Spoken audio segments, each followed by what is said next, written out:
Hello everyone. Shri IAS academy में आपका स्वागत है। जैसा कि आप जानते हैं कि श्री आईएएस एकेडमी ने आंसर राइटिंग की सीरीज की शुरुआत की थी, जिसमें ऑलरेडी हमारे 91 पार्ट आ चुके हैं। ये हमारा पार्ट 92 है। इसमें हम देखेंगे कि आपके द्वारा हमारे टेलीग्राम चैनल पर किस प्रकार का प्रश्न भेजा गया, उसे आपने किस तरीके से लिखा और वास्तव में उसे कैसे लिखना चाहिए। तो चलिए शुरू करते हैं। जैसा कि आप देख रहे हैं, ये प्रश्न आपके द्वारा हमारे टेलीग्राम चैनल पर भेजा गया। तो सबसे पहले हम आपके प्रश्न को पढ़ेंगे, फिर आपके उत्तर को पढ़ेंगे और फिर देखेंगे कि वास्तव में इसे कैसे लिखना चाहिए। तो आपका प्रश्न है, अनेक प्रकार से लॉर्ड डलहौजी ने आधुनिक भारत की नींव रखी थी, व्याख्या कीजिए। काफ़ी अच्छा प्रश्न है और अच्छा इसलिए है क्योंकि लगभग सामान्य पुस्तकों में और सामान्य संस्थानों के द्वारा इसे काफ़ी सामान्य तरीके से पढ़ा दिया जाता है और इसका केवल एक पक्षी ही वर्णन कर दिया जाता है कि आधुनिक भारत का वास्तव में क्या मतलब है और न्यू कैसे रखी। लेकिन आज हम जब इसे डिस्कस करेंगे तो आपको इसका एक अलग थिंकिंग प्रोसेस बनेगी और आपको ये पता चलेगा कि वास्तव में इस प्रश्न का उत्तर ऐसे लिखना चाहिए था। क्लियर? तो देखते हैं, पहले हम आपका पढ़ते हैं, फिर बाद में हम अपना बताएंगे। आपने लिखा है, गवर्नर जनरल लॉर्ड डलहौजी का कार्यकाल 1848 से 56 ईस्वी तक था। इसके द्वारा जिन नीतियों तथा विकासात्मक कार्यों को प्रारंभ किया गया, उसके आधार पर कुछ लोगों ने इसे आधुनिक भारत की नींव रखने वाले व्यक्ति के रूप में संज्ञा दी है। लॉर्ड डलहौजी के नीति व कार्य, प्रशासनिक सुधार, डॉक्ट्रिन ऑफ लैप्स नीति के माध्यम से भारत का राजनीतिक एकीकरण किया। 1852 में इलेक्ट्रॉनिक टेलीग्राफ सिस्टम तथा वर्ष 1854 में टेलीग्राफ लाइन की शुरुआत की। डाक विभाग की स्थापना की। शैक्षणिक सुधार, चार्ल्स वुड की अध्यक्षता में प्राथमिक से लेकर विश्वविद्यालय स्तर तक की शिक्षा के लिए एक व्यापक योजना बनाई। यह योजना आधुनिक शिक्षा प्रणाली की आधारशिला थी। समाज सुधार, उच्च जातियों में प्रचलित कन्या भ्रूण हत्या पर रोक लगाई। डलहौजी ने वर्ष 1850 में धार्मिक अक्षमता अधिनियम पारित किया, जिसके अब धर्म परिवर्तन करने वाले लोगों को अपने पैतृक संपत्ति में हिस्सा मिल सकेगा। 55 में विधवा पुनः विवाह अधिनियम पारित किया गया। आर्थिक सुधार, डलहौजी ने मुक्त व्यापार की नीति का अनुसरण किया। रेलवे, भारत में एक नए परिवहन रेलवे की शुरुआत हुई। यह शहरों को बंदरगाहों से जोड़ने के लिए बनाया गया। सार्वजनिक निर्माण कार्य, इसकी स्थापना का उद्देश्य सार्वजनिक महत्व के कार्यों के लिए धन का प्रबंधन व्यय करना तथा इसकी स्थापना के बाद नहरों, पुल एवं ग्रांटक रोड के निर्माण कार्य में तेजी आई। हालांकि आधुनिकता से तात्पर्य यहाँ राजनीतिक लोकतांत्रिक रूप से प्रेरित हो, समाज में संयोग या संवेदनता, ये क्या है पता नहीं, समाज में संयोगिता को भी हो, वह आर्थिक क्षेत्र में, अच्छा, सामाजिक व आर्थिक क्षेत्र में किसी एक वर्ग का पोषक न हो तथा जहाँ समाज आडंबरों आदि में डूबा न हो। इस आधार पर देखें, डलहौजी की नीतियों का मूल्यांकन करें तो इसकी नीतियों व कार्यक्रम औपनिवेशिक हितों से प्रेरित थे, जो मात्र देश को लाभ पहुँचाने के लिए अधिकतम शोषण पर केंद्रित थे। परंतु आधुनिक भारत के निर्माण में डलहौजी का योगदान अप्रत्यक्ष ही सही, लेकिन एक अहम पड़ाव था। क्लियर? देखिए, आपने लिखने की तो कोशिश की है, हालांकि कई सारे पॉइंट्स को आपने कवर किया है, लेकिन आप वैसे प्रेजेंट नहीं कर पाए जैसे इसे करना चाहिए। क्लियर? सामान्य स्तर पर आपका प्रश्न सही है। अगर आपने जीएस के हिसाब से लिखा है तो सही है कुछ हद तक, पूरी तरह से जीएस में नहीं। तो हम पहले आपके प्रश्न की कमियों को बताते हैं। तो कमियां क्या हैं? पहली चीज़ तो ये है कि इस लाइन को आपको सॉर्ट करना है। क्लियर?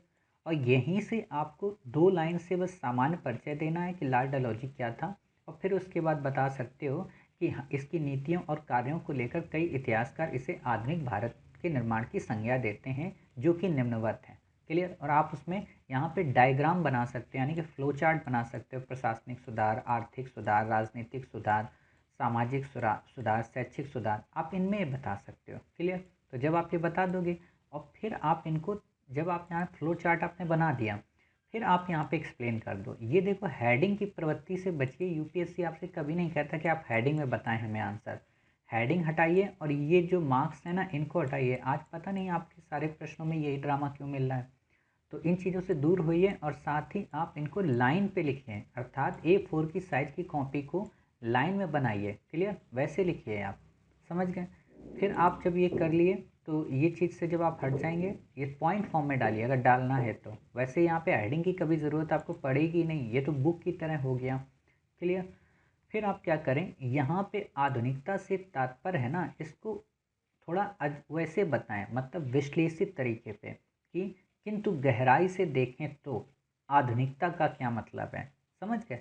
तब आप फिर इसको क्रिटिसिज्म करते हुए अपना निष्कर्ष दे देंगे। और जब आप क्रिटिसिज्म करें, आलोचना करें या विवेचना करें तो उसको कुछ पैरा में रखें यहाँ तक, और निष्कर्ष को आप अलग से पैरा से स्टार्ट करें। तो इससे क्या होगा कि आपका प्रश्न डेकोरेटेड होगा। क्लियर? तो इससे एग्जामिनर को अच्छा लगेगा। अब हम बात करते हैं वास्तव में इस प्रश्न को लिखना कैसे चाहिए था, चाहे हिस्ट्री ऑप्शनल की बात हो या जीएस की बात हो। क्लियर? तो प्रश्न है आपका अनेक प्रकार से, अर्थात वो अनेक प्रकार कौन से थे। अनेक प्रकार का मतलब क्या था, न केवल विकास से, न केवल विजय से, बल्कि संगठन के माध्यम से कैसे उसने आधुनिक भारत की नींव रखी। और वो व्यक्ति कौन था, डलहौजी। अर्थात डलहौजी ने जो विकास की नीति अपनाई, जो विजय की नीति अपनाई, जो संगठन की नीति अपनाई, उसके तहत कैसे आधुनिक भारत का निर्माण हुआ। अब आप लोगों के मन में आ रहा होगा सर वास्तव में कहा किसने है। ये स्टेटमेंट विलियम हंटर का है। उन्होंने अपनी पुस्तक रूलर्स ऑफ इंडिया सीरीज में कई सारे आप कह सकते हो गवर्नर जनरल्स को पार्ट बाय पार्ट लिखकर बताया है। कभी उन्हें वेलेस्ली के बारे में बताया है, तो कभी डलहौजी के बारे में बताया। आपको अगर कभी पढ़ना हो तो पढ़िएगा, अमेज़न में आपको वो बुक मिल जाएगी, $21 की है, समझ गए। तो 21 इंटू आप 70 रुपये कर लीजिए, तो आपको पता चल जाए कितने की। लगभग कई सारे वॉल्यूम में है, लगभग 25 से 26 वॉल्यूम हैं। तो आपको इसे पढ़ने की किसी भी गवर्नर जनरल की ज़रूरत नहीं पड़ेगी, हम ऑलरेडी अपनी मॉडर्न इंडिया में उसे अच्छे से कवर कर देंगे। क्लियर?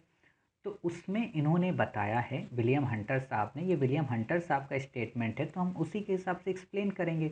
तो उन्होंने क्या कहा, उन्होंने कहा है कि डलहौजी ने कॉन्क्विस्ट के जरिए अर्थात विजय के जरिए, कॉन्सोलिडेशन के जरिए अर्थात संगठन के जरिए, और किसके जरिए, डेवलपमेंट अर्थात विकास के जरिए उसने आधुनिक भारत की नींव रखी।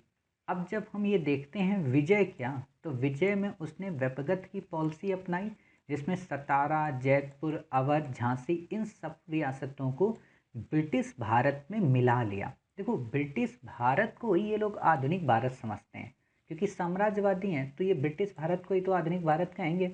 तो इन्होंने क्या किया कि जो ये ब्रिटिश भारत था, यहाँ पे शायद बन जाए मुझसे मैप, क्योंकि कर्सर है तो कर्सर में बन नहीं सकता, ठीक है। तो ये जो इतना पूरा एरिया था पूरा भारत का, कंधार, काबुल, ये सारी चीज़ें मिला के इसको ये कहते थे भारत था। अर्थात जो रियासतें शेष रह गई थीं, उन शेष रियासतों को जब इसने अंग्रेजी साम्राज्य में मिला लिया तो कह दिया गया कि यही आधुनिक भारत है। जैसे आप देखते हो ना, जब हमारा देश आज़ाद हुआ तो सरदार वल्लभ भाई पटेल ने 562 रियासतों को जो मिला लिया, उससे कहा गया कि उन्होंने भारत का एकीकरण किया। उसी तरीके से लॉर्ड डलहौजी ने जब सारी शेष रियासतों को भारत में मिला लिया, यानी कि ब्रिटिश भारत में मिला लिया गया, तो उसे कहा गया कि ये आधुनिक भारत है। समझ रहे? अब पटेल से आप ये मत कहना कि सर डलहौजी की आप तुलना क्यों कर रहे हो, पटेल अलग चीज़ है। पटेल स्वतंत्र भारत के एक नायक हैं और डलहौजी साम्राज्यवादी शोषण की नीति का प्रतीक है। क्लियर? लेकिन हम आपको समझाने के लिए बता रहे कि पटेल को की समरूपता दर्शाने के लिए डलहौजी का यूज किया, अर्थात वो पटेल के व्यक्तित्व के बराबर डलहौजी के व्यक्तित्व को ला रहा है। समझ रहे हो? अब आप अंतर समझ गए होगे। ऐसा अंतर आपने कभी नहीं पढ़ा होगा ना, कभी सुना होगा कि हाँ ऐसा भी अंतर हो सकता है डलहौजी को लेकर। क्लियर?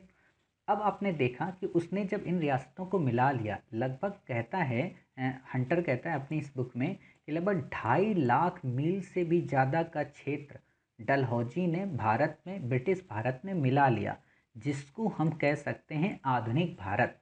और जब उसने इतने बड़े क्षेत्र को मिला लिया तो उस क्षेत्र में शासन करने के लिए, प्रशासन को उन्नत बनाने के लिए डिप्टी गवर्नर का गठन किया। अर्थात उसने क्या किया कि एक लेफ्टिनेंट गवर्नर बनाया, साथ ही उसने जो प्रशासनिक क्षेत्र आए उनमें कमिश्नर्स की नियुक्ति की। क्यों? क्योंकि इतने बड़े को रेगुलेट जो करना है, समझ गए। और उसी दिशा में उसने कई सारे डेवलपमेंट कार्य कर दिए। डेवलपमेंट कार्य का मतलब जैसे रेलवे विभाग का गठन किया, विद्युत तार का गठन किया, डाक तार बनाया, सार्वजनिक निर्माण विभाग जो कि नहरों को, सड़कों को, इन सब के निर्माण में सहायक हुआ। साथ ही वाणिज्यवादी संबंधी सुधार किए, क्योंकि अब तो पूरा भारत आ गया, तो अब तो उसको पूरा प्रशासन संभालना था अच्छे से। क्लियर। और क्योंकि वही गवर्नर जनरल था, और गवर्नर जनरल भारत आप पढ़ते हो ना कि 1833 के एक्ट के बाद क्या कहा जाने लगा था, गवर्नर जनरल ऑफ इंडिया, तो उसी को इंडिया नाम दिया गया, आधुनिक भारत। समझ गए। और आपको ये भी पता है कि जब डलहौजी आया था तो वास्तविकता में वो यूटिलिटेरियन अप्रोच से प्रेरित था। यूटिलिटेरियन अप्रोच क्या कहती है, उपयोगितावादी सिद्धांत, अर्थात सबके कल्याण में सबका हित हो। क्लियर। इस चीज़ की बात करती है अधिकतम अधिकतम लोगों का अधिकतम कल्याण, जो कि विलियम बेंटिक जो कि प्रथम इसका अग्रणी था, और ये उसकी परिपक्व अवस्था थी। समझ गए। तो इस चीज़ को लेकर भी कहा जाता है कि डलहौजी ने ही वास्तव में आधुनिक भारत की नींव रखी। समझ गए।